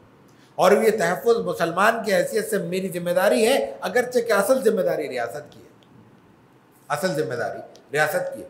قرآن کریم نے کہا ہے، قرآن کریم نے جو یہ آیت فرمائی ہے، اس میں دیکھیں مسلمان غیر مسلم کی تفریق نہیں ہے، اور بنی اسرائیل کا ذکر ہے، ہمارا ذکر نہیں ہے۔ قرآن نے جب بنی اسرائیل کا ذکر کیا ہے، ایک اصول کے طور پہ ذکر کیا ہے، تو اس کا مطلب ہے کہ یہ عمومی اصول ہے، یہ ہر ایک کے لیے ہے۔ کتبنا علی بنی اسرائیل انہ من قتل نفسا بغیر نفس او فساد فی الارض فکانما قتل الناس جميعا ومن احیاها فکانما احیا الناس جميعا۔ ہم نے لکھ دیا، اللہ نے لکھ دیا ہے۔ لکھ دیا کا مطلب، اللہ کے لکھے کا مطلب اب اس کو کوئی نہیں مٹا سکتا۔ ہمیں پسند ہے قبول کر لیں، نہیں پسند ہے ہم سب بھاڑ میں جائیں، اللہ نے لکھ دیا۔ کیا لکھ دیا ہے؟ کہ اگر کسی نے کسی کو ناحق قتل کیا، ایک شخص کے قتل کے نتیجے میں اللہ کے ہاں پوری کائنات کا قاتل شمار ہوگا، وہ پوری کائنات کا۔ قتل الناس جميعا، یہ اتنی مشکل عربی نہیں ہے کہ میں اور آپ سمجھ نہ سکیں۔ قتل ناس جميعا، ساری انسانیت کو قتل کر دیا۔ اور اگر کسی نے کسی کے ایک شخص کی زندگی کی تحفظ کی کوئی صورت اختیار کر لی، کسی کو بچانے میں اپنا حصہ شامل کر دیا، ومن احیاها فکانما احیا الناس جميعا، یہ جان کی حفاظت ہے، اس مال کی حفاظت۔ مسلم معاشرے میں رہنے والے غیر مسلموں کے مال کی حفاظت ہماری ذمہ داری ہے۔ اور ہمارا حال کیا ہے مجھے نہیں پتا کہ ویڈیوز وہ درست ہے یا غلط ہے، لیکن جو ہمارا عمومی ماحول ہے اس میں غلط کہنے کی کوئی جواز نہیں ہے کہ بائیکاٹ کا اعلان ہوا ہے تو جناب پیپسی کی بوتلیں لوٹ لوٹ کے لے گئے۔ یہ تو کسی مسلمان کی کا مال تھا، کسی اور کی دکان میں گھس کے جناب بوتلیں باہر پہ بہا دی، اس نے تو خریدی تھی غریب نے۔ آج آپ نے اگر بالفرض بائیکاٹ کا اعلان کیا ہے، یہ قرآن کا حکم تو نہیں تھا، اعلان کیا ہے، مصلحت ہے، کریں۔ تو اس کا اطلاق آج سے ہوگا نا. آج اس لمحے سے پہلے میں نے اگر میں نے کوئی مال کسی کا رکھا ہوا ہے اس پر اطلاق ہوگا, بیک ڈیٹ میں جا کے میرا یہ ضابطہ نافذ ہوگا, لاگو ہوگا. مال کی حفاظت, یہ تو مسلمان کی بات کر رہا ہوں, یہ تو غیر مسلم کے مال کی حفاظت مسلمانوں کی اور مسلمان معاشرے کی اور مسلم حکومت کی ذمہ داری ہے. عزت کی حفاظت اس کی ذمہ داری ہے.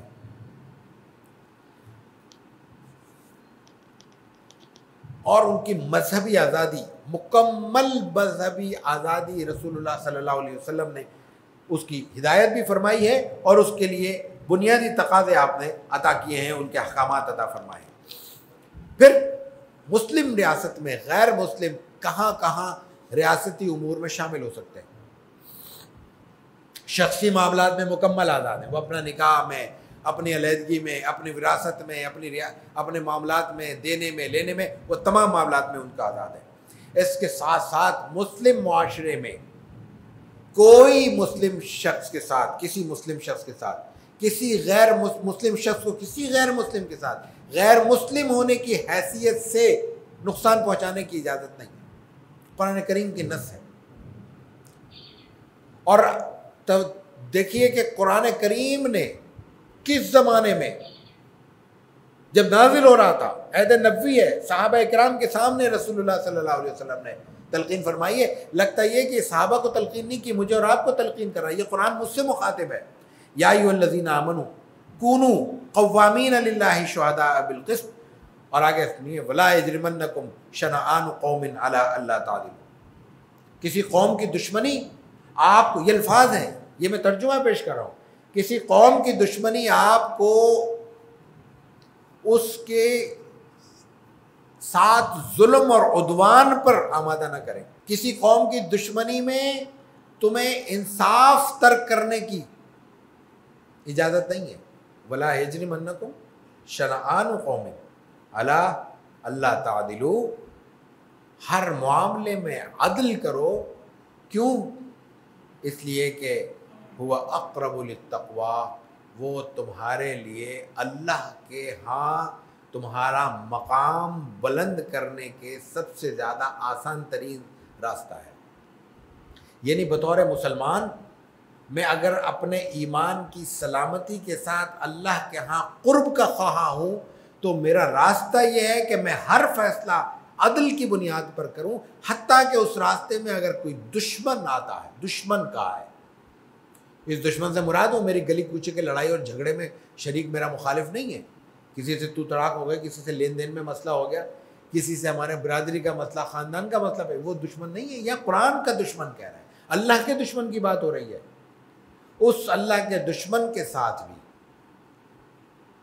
اگر میرا رویہ عدل اور انصاف کا نہیں ہے تو میں اللہ کا قرب کھو دوں گا. اللہ کا قرب حاصل کرنے کے لیے مجھے یہ انصاف کے راستے پر چلنا ہوگا. غیر مسلموں کو رسول اللہ صلی اللہ علیہ وسلم نے دفاعی معاملات میں بھی شریک کیا ہے, ایک فرق کے ساتھ. اگر کہیں ایسا محسوس ہو کہ یہاں ہمارے اپنے قومی راز نظر انداز ہو سکتے ہیں, بعض صورتوں میں ہو سکتے ہیں, تو ظاہر احتیاط کی جائے گی. اور اگر یہ محسوس ہو کہ یہ قابل اعتبار ہے اور یہاں ہم ان کے ساتھ دفاعی معاملات کر سکتے ہیں تو ان کے ساتھ کیا جائے گا. خاندانی تعلقات, رشتے ناطے, بعض جگہ تو اجازت ہے جیسے اہل کتاب کے ساتھ ہے, لیکن ان میں بھی کچھ احتیاطیں شریعت نے لازم کی ہیں. ان رشتوں ناطوں کو چھوڑ کر تعلق محلے کی, کاروبار کی, ملازمت کی, ادارے کی بنیاد پر قائم رکھا جا سکتا ہے, ملا جلا جا سکتا ہے, خوشی غمی میں فاصلہ رکھتے ہوئے شریک ہو سکتے ہیں. اور وہ فاصلہ رکھنے کا ایک اصول ہے, اور وہ یہ ہے کہ کوئی بھی شریعت کے ثابت شدہ اصول کو نظر انداز نہ کیا جائے. بس شریعت کا ثابت شدہ اصول کیا؟ یعنی کوئی ایسی عبادت ہو رہی ہے ان کی جو شرک پر مبنی ہے, ہم اس کا حصہ نہیں بنیں گے. کوئی خوشی کا ایسا تہوار ہے کہ جو براہ راست کسی اللہ کے حکم کے ضابطے کے خلاف, اللہ کا حکم واضح, اس حکم کے خلاف کسی جگہ پہ ہم نہیں جائیں گے, کوئی قبول نہیں کر سکتے. اسی طرح عمومی طور پہ کاروبار, لین دین, ان کی ان کی معاشرت، ان سب چیزوں کے لیے رسول اللہ صلی اللہ علیہ وسلم نے اجازت بھی دی ہے، اور ان کے لیے آپ علیہ الصلوۃ والتسلیم کی اپنی سنت میں تفصیلات موجود ہیں۔ یہاں 3 لفظ ہیں، اور ان تینوں الفاظ کو مولانا شفیع تھانوی رحمہ اللہ نے بیان القرآن میں ایک چھوٹے سے پیراگراف میں جمع کر دیا خلاصے کے طور پہ، اور ایک ظاہر بزرگ کی عبارت تعبیر ہے تو مسک الختام کے طور پہ میں وہ جملہ پیش کر کے آپ سے اجازت چاہوں گا۔ فرماتے ہیں کہ کفار کے ساتھ 3 طرح کے معاملات ہوتے ہیں۔ میں لفظ ذرا شاید مشکلوں میں اس کی وضاحت کر دوں۔ موالات، مدارات، مواسات، 3 لفظ ہیں۔ موالات، مدارات، مواسات۔ فرماتے ہیں کہ موالات کسی حال میں جائز نہیں۔ موالات کیا ہے؟ دوستی۔ قرآن کریم نے اس کے لیے اصطلاح استعمال کی ہے مودت کی۔ مودت قرآن کریم کی اصطلاح ہے، دوستی، موالات، ولی، ولا، من کنت مولا فعلی مولا کا مطلب دوستی، تعلق، قریبی دوستی۔ دوستی کا مطلب وہ رسمی دوستی نہیں، ہم میں سے ہر شخص دوست ہوتا ہے، نہیں، بہرحال ایک پتہ چلے کہ واقعی دوست ہے، تو دوستی کی اجازت نہیں ہے۔ دوسرا ہے مدارات۔ مدارات 3 طرح کی شکلوں میں ہے، تینوں میں درست ہے۔ بعض اوقات صرف اس کو تعلق نبھانے کے لیے ہوتا ہے، بعض اوقات کوئی مصلحت ہوتی ہے، اور بعض اوقات یہی ہوتا ہے وہ مصلحت کا حصہ ہے کہ بھئی اس کے شر سے بچنا مقصود ہے، کسی کا اکرام کرنا مقصود ہے۔ مودت نہیں، موالات نہیں، مدارات ہو سکتی ہے۔ غیر مسلم ہمارے پاس آئے، ہم اس کو چائے پلائیں گے، کھانے کا وقت ہوگا کھانا پیش کریں گے ہمارے ماحول میں، جی ہاں، نہیں پلاتے وہ ان کی بات ہے، ہم تو پلاتے ہیں۔ میں تو مولانا شفیع تھانوی کا کوٹ کر رہا ہوں۔ تیسری چیز ہے مواسات۔ مواسات ہر غیر مسلم کے ساتھ جائز ہے سوائے حالت جنگ۔ مواسات کیا ہے؟ خیر خواہی۔ تو خیر خواہی کس کی ہوگی؟ تلوار لے کر ہمارے سامنے آنے والے کی تو خیر خواہی نہیں ہو سکتی نا، اس کی تو خیر خواہی یہی ہے کہ اس کی گردن کاٹ کے اس کے ہاتھ پر رکھ دی جائے۔ تو موالات، مواسات اور مدارات میں غیر مسلم صرف حالت جنگ میں موجود غیر مسلم کے ساتھ مواسات نہیں ہے، باقی ہر مسلمان غیر مسلم کی کوئی تفریق نہیں ہے۔ جب کوئی شخص آتا ہے یا جو کوئی شخص ملتا ہے وہ ایک معاشرے کے فرد کی حیثیت سے ملتا ہے، اور معاشرہ جب مسلمانوں کا معاشرہ ہوتا ہے، مسلم معاشرہ ہوتا ہے، ریاست ہوتی ہے، تو اس میں پھر ملنے جلنے کو خانوں میں تقسیم کر کے نہیں دیکھا جا سکتا، اور خانوں میں تقسیم کرنے کا مطلب ہوتا ہے پولرائزیشن۔ یہ تقسیم کا عمل پھر معاشروں کو بانٹ دیتا ہے، اور معاشرے جب بڑھ جاتے ہیں وہ معاشرے نہیں رہتے، وہ ٹکڑے بن جاتے ہیں، ٹکڑیاں بن جاتی ہیں۔ اور جو اسلامی معاشرہ ہے وہ ٹکڑوں کا نہیں ہے، وہ اتحاد کا ہے اور اتفاق کا ہے۔ تو رسول اللہ صلی اللہ علیہ وسلم نے اس موضوع پر جو ہدایات عطا فرمائی ہیں وہ ظاہر ہے کہ بہت وسیع ہے، وہ ایک پوری دنیا ہے۔ اس پر جو کچھ لکھا گیا ہے اس کی جو اگر ہم مقدار بیان کریں وہ ہزاروں نہیں ہیں، لاکھوں صفحات ہیں، خلاصہ ہزاروں صفحات میں ہے۔ تو خاص طور پر جو غیر مسلم کے ساتھ روابط کا جو فلسفہ تھا اور جو الجھنیں ہمارے ماحول میں موجود ہیں، میں نے کوشش کی کہ ان پر فوکس کروں، اور وہ جو خصوصی ہدایات ہیں وہ ہر کتاب میں موجود ہیں، ہر شخص دیکھ سکتا ہے جو دلچسپی رکھتا ہے، اس لیے ہم نے اس کو محض مختصر انداز میں نبھانے کی کوشش کی ہے۔ اللہ تعالیٰ ہمیں توفیق دے کہ ہم شریعت کو شریعت کے طور پر لے سکیں، اور شریعت کو مانتے ہوئے اپنے جذبات پر گرفت رکھ سکیں، قابو پا سکیں۔ جب ہم شریعت کا نام لے کر اپنے جذبات پر گرفت سے باہر ہو جاتے ہیں تو وہ شریعت نہیں رہتی، یا کم از کم وہ شریعت اسلامی نہیں رہتی، وہ شریعت نفسی بن جاتی ہے۔ اور اللہ تعالیٰ ہمیں یہ بھی توفیق عطا فرمائے کہ ان نازک مسائل کو یا تو سمجھیں یا پھر سمجھنے والوں سے رجوع کریں۔ جو بات سمجھ میں نہیں آتی اس پر غور کرنے کی تو ہمیں اجازت ہے، لیکن بغیر پڑھے، بغیر سمجھے، بغیر غور کیے اس پر رائے زنی کرنا ہمارے لیے درست نہیں ہے۔ وآخر دعوانا الحمدللہ رب العالمین۔ جزاکم اللہ خیراً۔ ہم مولانا ڈاکٹر سید عزیز الرحمن صاحب کے انتہائی شکر گزار ہے کہ آج تشریف لائے، اپنے قیمتی اوقات میں سے وقت نکالا اور یہاں درس قرآن و حدیث، انتہائی حساس موضوع پر انہوں نے درس قرآن و حدیث پیش کیا۔ حضرت کا موضوع تھا مسلمانوں کی غیر مسلموں کے ساتھ تعلقات کی حدود۔ حضرت کا تعارف یہ ہے کہ بین الاقوامی اسلامی یونیورسٹی اسلام آباد کا جو ریجنل سینٹر کراچی کا ہے، اس کے مفتی صاحب ڈاکٹر صاحب انچارج ہیں، اور ہماری خوش قسمتی یہ ہے کہ کافی سالوں کے بعد آج ہمارے درمیان دوبارہ جلوہ گر ہوئے۔ چونکہ یہ موضوع بڑا حساس تھا، تو اس کے حوالے سے کسی کے ذہن میں کوئی سوالات ہیں تو رشید بھائی کے ہاتھ میں سوال نامہ ہے، تو وہ سوالات لکھ کر جو ہے ڈاکٹر صاحب کی خدمت میں پیش کر سکتے ہیں، ڈاکٹر صاحب ان کے جوابات دیں گے۔ خاص طور پر حاجی طاہر صاحب آپ پوچھ رہے تھے نا کچھ، تو ذرا دیکھ لیں آپ بھی۔ کچھ اعلانات ہیں، میں اعلانات کر دوں، پھر اس کے بعد انشاءاللہ سوال و جواب ہوں گے تو ٹھیک، ورنہ پھر دعا کریں گے۔ سب سے پہلا اعلان تو یہ ہے کہ فلسطین، شام اور لبنان کے مسلمانوں کی نصرت کے لیے ہمیں دعا کرنی ہے، اور جتنی بھی ہم ان کے حوالے سے جو مالی امداد وغیرہ، جانی امداد وغیرہ کے حوالے سے کوئی رول پلے کر سکتے ہیں تو ہمیں ضرور ضرور کرنا چاہیے۔ اس میں کسی بھی قسم کی ہمیں جو ہے کوئی دیر نہیں کرنی چاہیے۔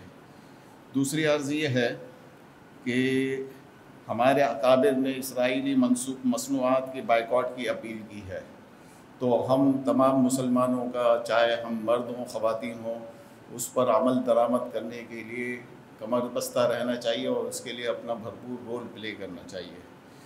اور تیسرا اعلان یہ ہے کہ القرآن کورسز نیٹ ورک پاکستان کے تحت اگلا ماہانہ درس قرآن و حدیث انشاءاللہ تعالی 11 مئی کو یہیں القرآن کورسز سینٹر بہادر آباد میں منعقد ہوگا۔ نوٹ فرما لیں، صبح 11:30 بجے۔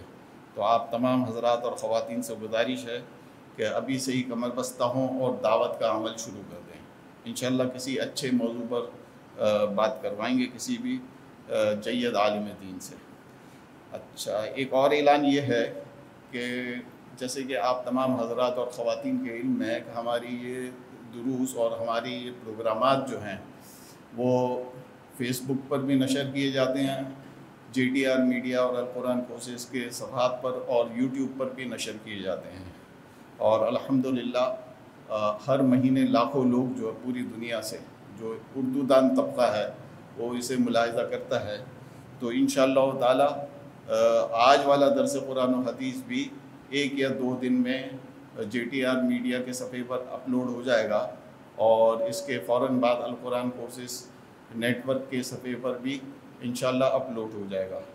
تو آپ تمام حضرات اور خواتین سے گزارش ہے کہ جو دوسری مرتبہ سننا چاہیں یہ درس قرآن و حدیث سن سکتے ہیں، اور جتنا جو ہے اس کی نشر و اشاعت کر سکتے ہیں ہم اپنا دینی فریضہ سمجھ کر اس کی نشر و اشاعت بھی کریں۔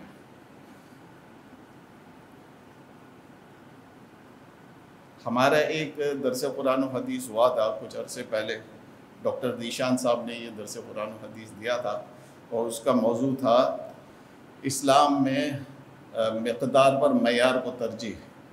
تو میں آپ کو بتاتا چلوں کہ الحمدللہ اسے تقریباً 54 لاکھ لوگوں نے فیس بک پر ملاحظہ کیا۔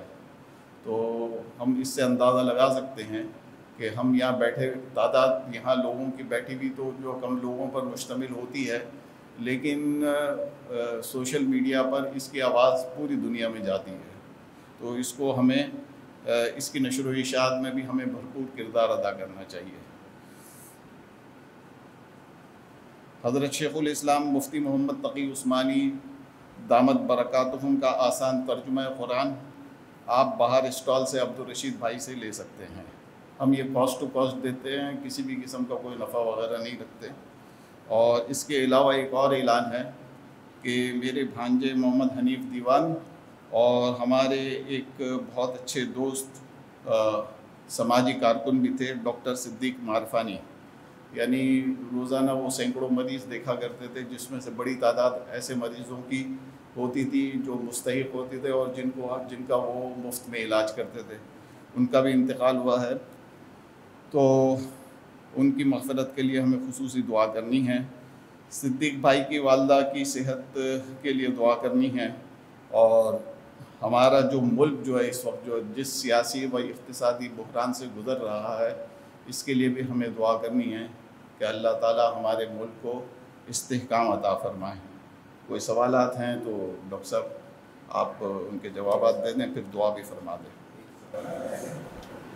ایک سوال یہ کیا ہے کہ آج کے ماحول کے مطابق مسلمان کمزوری کے سبب عالم کفر زبردستی تعلق پر مجبور کرتے ہیں، کیا اس صورت میں مسلمان گناہگار تصور ہوگا؟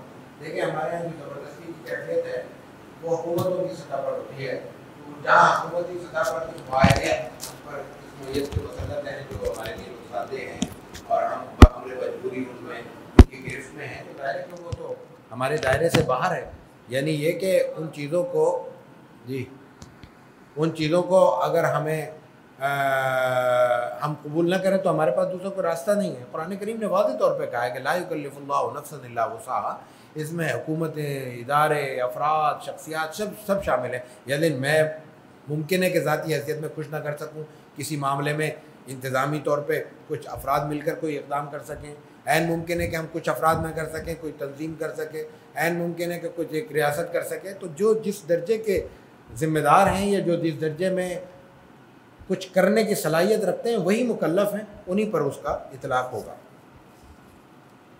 ایک سوال آیا حالت حرب کی وضاحت ہے۔ حالت جنگ، حالت حرب کا مطلب حالت جنگ۔ حالت جنگ سے مراد ایک ملک کی دوسرے ملک کے ساتھ جنگ کی کیفیت ہے۔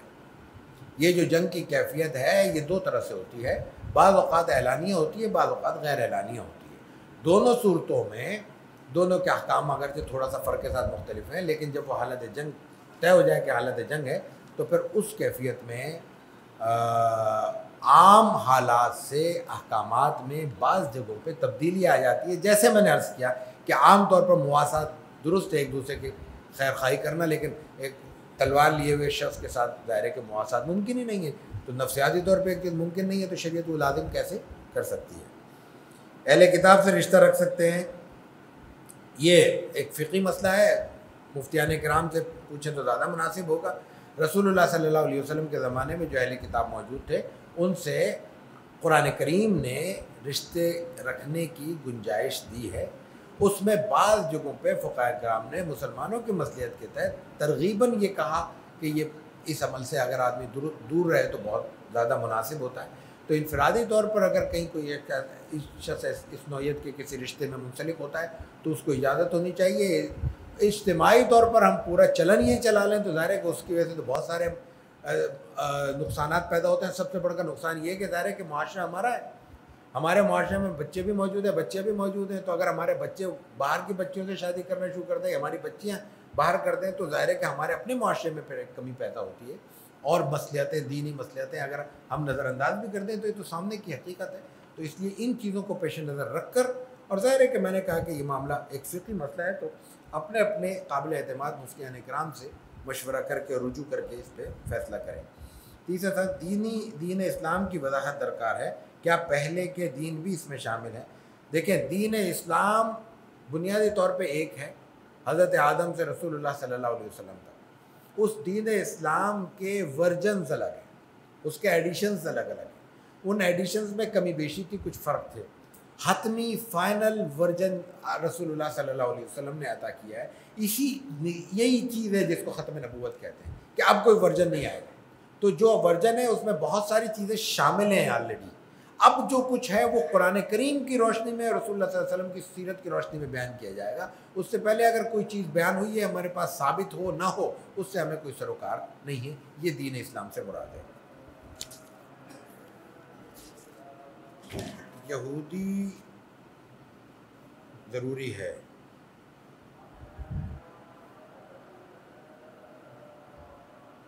معذرت چاہوں گا بہت زیادہ مجھے پڑھنے میں نہیں آ رہا ہے۔ یہودی مصنوعات کا بائیکاٹ ضروری ہے، ہاں بالکل اعلان ہو چکا، کرنا چاہیے۔ ہاں بس اس کی ترکیب پھر بہت آسان ہے، میں ادھر ہی آنے والا تھا، تشریف رکھ کے میں ادھر ہی آنے والا تھا، میں کچھ اندازہ ہو گیا تھا کہ یہ کیا سوال ہے، میں وہی عرض کر رہا ہوں، وہ ذمہ داری میری تو نہیں ہے نا، وہ آپ آزاد کی ہے نا، کہ ہمارے علماء کی ذمہ داری نہیں ہے، میری گزارش سن لیں، یہ ذمہ داری ہمارے مصنوعات بنانے والے اداروں کی ہے، 2 چیزوں کی۔ اس موقع پر پہلی چیز یہ پیش نظر رکھیں کہ اس موقع کو اللہ، رسول، پاکستان ان سے نظر انداز بھی کر دیں، اپنی پروڈکٹ کی تشہیر کا بہت آسان موقع سمجھ کے اپنی چیز کو ویلیویبل کریں، اس میں ویلیو ایڈیشن کریں، اس کی کوالٹی بہتر کریں۔ میں ایک چھوٹی سی مثال عرض کرتا ہوں، 18 میں یا 19 میں، 18 میں ہوا ہے میرا خیال ہے، یہ کچھ سیاسی معاملات میں قطر کا سعودیہ، بحرین، یہ سارا ایک بلاک بنا، ابھی بھی بلاک ہے، یو اے ای سے اختلاف ہوا۔ قطر چھوٹا سا ملک ہے، اس کی ساری ڈیری پروڈکٹ سعودی عرب سے آتی تھی، وہ انہوں نے سرحد بند کر دی۔ عین رمضان کے مہینے میں کئی روز تک قطر کے بچوں کو دودھ میسر نہیں آیا، لیکن بہرحال وہ ایک قوم تھی، چھوٹی سی قوم تھی، انہوں نے اس کے باوجود اچھا وسائل بھی تھے، وسائل مجتمع کیے، 2 مہینے کے اندر اندر ساری ڈیری پروڈکٹ اپنے یہاں کھڑی کر دی۔ میرا 2019 میں وہاں جانا ہوا، بالکل ابتدا میں، فروری میں، بڑے بڑے ان کے شاپنگ مالز میں، میں تو بہت زیادہ نہیں گیا، تھوڑے سے وقت کے لیے گیا تھا تو ایک آدھ دیکھا، لوگوں نے بتایا قد آدم بہن لگے ہوئے تھے، الانتاج الوطنی، ہماری لوکل پروڈکٹ، اور انہوں نے قومی ایک جذبے کو اس میں پروان چڑھایا اور کہا کہ یہ ہماری پروڈکٹ ہے۔ اور اس پروڈکٹ کا حال یہ تھا کہ میں ذاتی مناسب نہیں ہوتا اپنی بات کی جائے، مجھے یہ ڈیری پروڈکٹس میں کوئی بہت زیادہ دلچسپی نہیں ہے، زندگی میں شاذ و نادر کبھی مکھن چکھا ہوگا میں نے، پسند بھی نہیں آتا، کھاتا بھی نہیں، شوق بھی نہیں۔ وہاں میں نے پہلی بار شوق سے کھایا وہاں کا مقامی مکھن، پنیر وغیرہ، یہ سب چیزیں انتہائی کوالٹی کی تھی، آج بھی یاد کرتا ہوں۔ تو جو پہلا کام ہے وہ ہے اپنی چیزوں کو کوالٹی کے اعتبار سے بہتر کریں، مارکیٹنگ کے اعتبار سے بہتر کریں، سپلائی کے اعتبار سے بہتر کریں، جو چیزیں ہمارے پاس میسر نہیں ہیں ان کا متبادل کھڑا کریں۔ اگر اس میں کوئی حکومتی قوانین آ رہے ہیں، حکومت کو اس میں آن بورڈ لے، طاقت، صنعت کار کی طاقت، تاجر کی طاقت کا اس کو اپنے، میں بالکل ایمانداری سے کہتا ہوں ابھی بھی اس کو خود اندازہ نہیں ہے، وہ اکٹھے ہوں، متحد ہوں، اور کچھ کسی بات پر متفق بھی ہوں۔ والعاقبۃ للمتقین والصلاۃ والسلام علی نبیہ وعلی آلہ وصحبہ اجمعین۔ ربنا آتنا فی الدنیا حسنہ وفی الآخرۃ حسنہ وقنا عذاب النار۔ اللهم انا نسألك موجبات رحمتك وعزائم مغفرتك والغنیمۃ من كل بر والسلامۃ من كل اسم لا تدع لنا ذنبا الا غفرته ولا هما الا فرجته ولا حاجة هي لك رضا الا قضيتها ويسرتها يا ارحم الراحمين۔ اللهم ارنا الحق حقا وارزقنا اتباعه وارنا الباطل باطلا وارزقنا اجتنابه۔ اللهم اكفنا بحلالك عن حرامك واغننا بفضلك عمن سواك۔ اللهم انا نسألك من خير ما سألك من عبدك ونبيك محمد صلى الله عليه وسلم ونعوذ بك من شر ما استعاذ منه عبدك ونبيك محمد صلى الله عليه وسلم۔ انت المستعان وعليك البلاغ ولا حول ولا قوة الا بالله۔ اللهم احسن عاقبتنا في الامور كلها واجرنا من خزي الدنيا وعذاب الاخره، توفنا مسلمين والحقنا بالصالحين۔ ربنا آتنا في الدنيا حسنة وفي الآخرة حسنة وقنا عذاب النار۔ ربنا تقبل منا إنك أنت السميع العليم وتب علينا إنك أنت التواب الرحيم، وصلى الله تعالى على خير خلقه محمد وعلى آله وصحبه أجمعين برحمتك يا أرحم الراحمين۔